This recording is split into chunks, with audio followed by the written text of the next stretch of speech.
तर जय महाराष्ट्र पब्लिक होऊन शकता आपल्या यूट्यूब चॅनलमध्ये स्वागत आहे परत तुमचं. तर आता रिझल्टबद्दल आपण चर्चा करणार आहे. खूप सारे मुलांना असं वाटतं की रिझल्टची टेंटेटिव्ह डेट दिल्या होत्या त्या टायमिंगवर रिझल्ट आपला लागलेला नाही आहे. तर नमस्कार, मी ओम जगताप, तुम्ही बघता ओम जगताप आपले यूट्यूब चॅनल. तर जे पण नवीन आले असेल त्यांनी फटाफट चॅनलला सबस्क्राईब करून ठेवा आणि कमेंट करायचं आणि थोडंसं भान ठेवा की आपण कमेंट कुणाला करतोय. तुमच्यासाठीच अपडेट मी देत असतो, त्यामुळे फटाफट चॅनलला सबस्क्राईब करा. तर चला कुठलाही टाइमपास न करता व्हिडिओ करूया सुरू. काही काही जण कमेंट करायच्या आधी विचार नाही करते, तर विचार करून कमेंट करायचा आपण कमेंट कुणाला करतोय. तर खूप सारे मुलं चांगल्या कमेंट करतात, काही काही जण वाईट कमेंट करतात. मी एवढा विचार नाही करत, पण त्यांना सांगतोय, एक समोरासमोरून व्हिडिओ करून सांगतोय की धमक असेल तर समोरासमोर बोलायला, कारण ओम जगताप टेक मानतात मला, समजून घे. तर आता येऊया मेन टॉपिककडं. तर आजचा टॉपिक तो म्हणजे आता रिझल्ट कधी लागणार आहे तुमचा. तर फायनली तुमचा रिझल्ट जो आहे तो टेंटेटिव्ह डेट दिल्या होत्या, त्यामुळे भरपूर जणांना असं वाटलं की टेंटेटिव्ह डेट दिल्यानंतर ज्या डेट्स दिल्या मी त्या डेट्सला आपला रिझल्ट लागला नाही.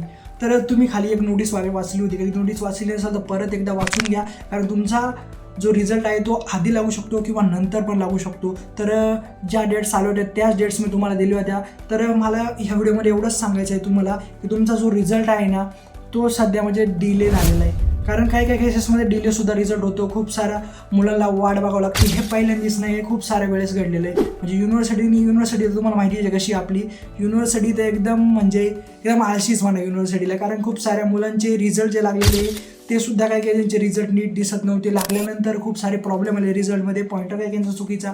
तर अशा खूप साऱ्या केसेसमध्ये अशा खूप साऱ्या गोष्टी घडलेल्या आहे. तर अशा भरपूर सारे केसेस झालेले. तर या केसेसमध्ये तुम्हाला एवढंच सांगायचं आहे की तुमचा आता रिझल्ट कधी लागणार आहे फिक्स, तर तुम्हाला मी सांगणार आहे. त्याआधी तुम्ही नवीन असाल तर फटाफट चॅनलला सबस्क्राईब करून ठेवा.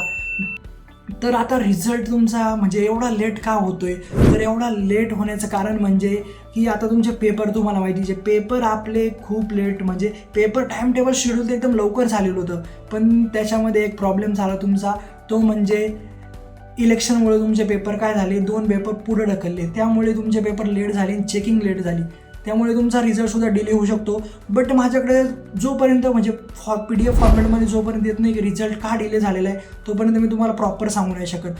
एकदा माझ्याकडे ती PDF वगैरे जर आली ना, मग मी तुम्हाला नेक्स्ट व्हिडिओमध्ये प्रॉपर गाईडलाईन्सनुसार ती PDF रीड करून तुम्हाला सांगू शकतो की रिझल्ट एवढा म्हणजे लेट का झाला आहे. शक्यतो एवढा लेट रिझल्ट होत नाही, बट ह्यावेळेस सांगता येत नाही रिझल्ट लेट झालेला आहे.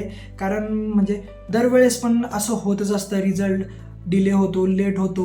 कारण SPP युनिव्हर्सिटी आहे ती, कधी कधी प्रॉब्लेम होतो. पेपर चेकिंगला सुद्धा कधी कधी प्रॉब्लेम होतो, मार्क्सला त्यांना कॅल्क्युलेशनला प्रॉब्लेम होतो, त्यामुळे आपला रिझल्ट लेट होतो. बट तुम्हाला एवढं सांगू शकतो की आपला रिझल्ट जो आहे ना तो ह्या महिन्याच्या एंड, म्हणजे आता बघायला गेलं तर 31 जानेवारीला तुमचा रिझल्ट शक्यता आहे की तुमचा रिझल्ट लागू शकतो.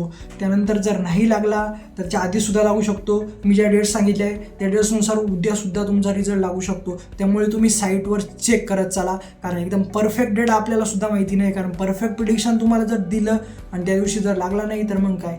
त्यामुळे सांगतोय तुम्हाला, माझं तर प्रिडिक्शन हेच आहे की तुमचा रिझल्ट ह्या महिन्याच्या एंडिंगला लागून जाईल. नाही लागला तर फेब्रुवारीच्या स्टार्टिंगला तुमचा रिझल्ट नक्की लागणार आहे. पण एवढा लेट रिझल्ट नाही होणार आहे, कारण 40 दिवसाचे वर दिवस झालेले, एवढे दिवस होऊच शकत नाही. तर हा अपडेट तुम्हाला जर आवडला आणि स्टे ट्यून राहा, कारण पुढचा अपडेट नवीन येणार आहे. माझ्याकडे PDF ती आली ना त्या फॉर्मॅटमध्ये की का स्टे झालेला आहे, रिझल्ट का एकदम लेट झालेला आहे. तुमचा रिझल्ट एकदम छान लागणार आहे, त्यामुळे टेन्शन नका घेऊ, एकदम आनंदित राहा. कारण आपण पेपर चांगले दिले असेल तर रिझल्ट एकदम छानच लागतो. आणि पॉझिटिव्ह विचार करत चला. याच पॉझिटिव्ह एनर्जी आपण हा व्हिडिओ एंड करतोय. तर चला भेटू नेक्स्ट व्हिडिओमध्ये.